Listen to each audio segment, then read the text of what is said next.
आइए सुनते हैं आज की कहानी। आज की कहानी है सितारों की भाषा। बात बहुत पुरानी है। अरब में कासिम नाम का एक युवक अपनी पत्नी जारदा के साथ रहता था। कासिम एक निठल्ला व्यक्ति था। दिन भर वो घर में बैठा गप्पे मारा करता था, पर कोई काम धंधा न करता। उसके पुरखों द्वारा जमा की गई काफी संपत्ति उसके पास थी, इसलिए चिंता की कोई बात न थी। लेकिन धीरे धीरे वो संपत्ति भी खत्म होने को आई। ये देखकर उसकी पत्नी जारदा उससे बोली, घर में जमा पूंजी खत्म होने को है। अगर तुम ऐसे ही बैठे रहे तो एक दिन हमारे भूखों मरने की नौबत आ जाएगी। तुम ही बताओ मैं क्या करूं? कासिम ने प्रश्न किया। मैं आसपास ये बात प्रचारित कर दूंगी कि कल रात खुदा ने तुम्हें सपने में आकर सितारों की भाषा पढ़ने का वरदान दिया है। अब तुम सितारों की भाषा पढ़कर किसी का भी हाल बता सकते हो। कासिम तैयार हो गया। उसने अगले ही दिन ज्योतिषी की दुकान खोल ली। उसकी पत्नी ने आसपास के इलाके में अच्छी तरह से सपने का प्रचार कर दिया। इस प्रचार का अच्छा प्रभाव पड़ा और कासिम की दुकान चल निकली। एक दिन कासिम के पास एक महिला आई। वो बादशाह के महल में दासी थी। महिला परेशान स्वर में बोली, मैं बहुत परेशान हूं। मेरी जान मुश्किल में है। कृपया कोई हल निकाल दीजिए। मैं आपको मुंह मांगी कीमत दूंगी। दरअसल वो दासी बादशाह के घर पानी भरने का कार्य करती थी। एक दिन जब बादशाह स्नान घर से नहाकर बाहर निकला तो उसकी अंगूठी वहीं छूट गई। दासी ने जब वो अंगूठी देखी तो उसकी नीयत डोल गई। उसने वो अंगूठी अपने पास रख ली, लेकिन बादशाह को जब उस अंगूठी का ध्यान आया तो उसने उसकी खोज करवाई। सारे नौकर उसकी तलाश में जुट गए।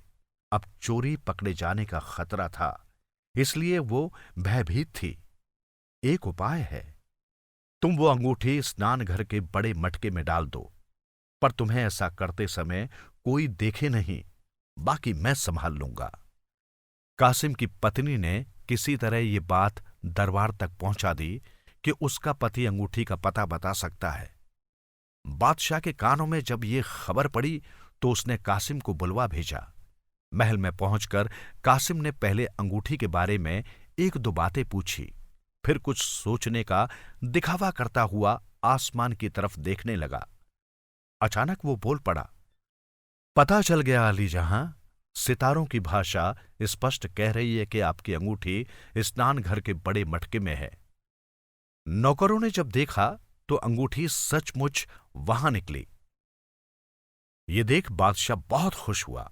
उसने कासिम को ढेर सारा इनाम दिया और उसे अपना राज ज्योतिषी नियुक्त कर लिया। अभी कासिम को राज ज्योतिषी बने हुए कुछ ही दिन हुए थे कि राजमहल में चोरी हो गई।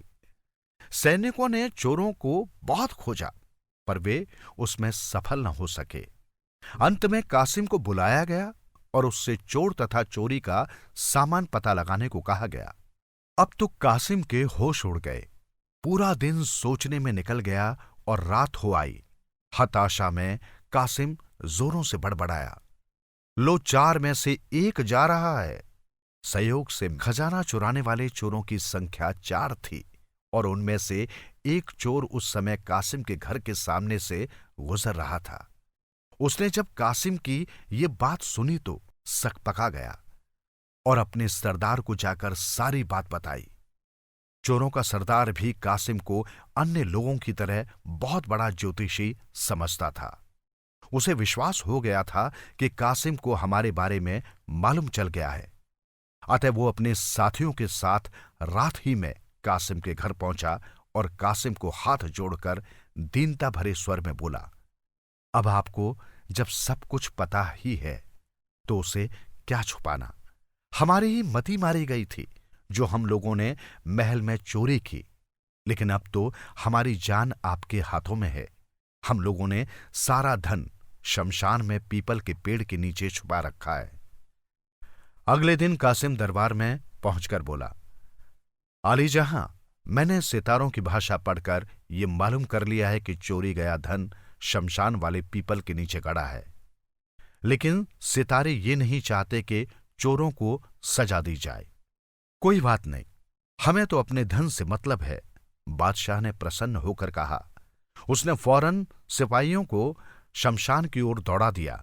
सचमुच खजाना वहीं पर था। सैनिकों ने थोड़ी ही देर में उसे ले जाकर बादशाह के सामने कर दिया। ये देखकर बादशाह बहुत खुश हुआ और उसने कासिम को ढेर सारा इनाम दिया। भला बकरे की मां कब तक खैर मनाएगी? एक न एक दिन तो उसकी शामत आती ही है। एक दिन की बात है, बादशाह सैर को गया हुआ था। उसके साथ कासिम व अन्य दरबारी भी थे। अचानक बादशाह ने अपनी मुट्ठी कासिम के आगे कर दी और पूछा, बताओ कासिम, मेरी मुट्ठी में क्या है? अब तो कासिम की नानी मर गई। उसे कुछ समझ में न आया कि वो क्या करे। ऐसे में उसे अपनी पत्नी पर गुस्सा आया और बोल पड़ा, जारदा जारदा पकड़ा गया। पुरानी अरबी भाषा में जारदा का अर्थ होता है टिड्डा। सचमुच में बादशाह की मुट्ठी में टिड्डा ही था। वो सही बात जानकर बहुत खुश हुआ और कासिम को अपनी मोतियों की माला इनाम में दे दी। शाम को जब कासिम अपने घर लौटा तो अपनी पत्नी से सारी बात बताई। अंत में बोला, आज तो मैं फंसते फंसते बचा। अगर किसी दिन फंस गया तो सीधे गर्दन उड़ा दी जाएगी। जारदा को समझते देर न लगी। तुरंत ही उसके दिमाग में एक विचार आया। वो बोली, ठीक है, आप कल ही बादशाह से कह दीजिए कि खुदा ने आपको जो ताकत सपने में दी थी उसे उन्होंने वापस ले ली है, इसलिए अब आप सितारों की भाषा नहीं समझ सकते। कासिम को ये बात पसंद आ गई। उसने ऐसा ही किया, लेकिन बादशाह ये सुनकर बहुत दुखी हुआ। किंतु वो कासिम से इतना प्रभावित था कि कासिम की सारी सुविधाएं बनी रहने दी और उसे हर महीने तनख्वाह भी देता रहा। इस प्रकार कासिम को सभी झंझटों से मुक्ति मिल गई और वो मजे से रहने लगा।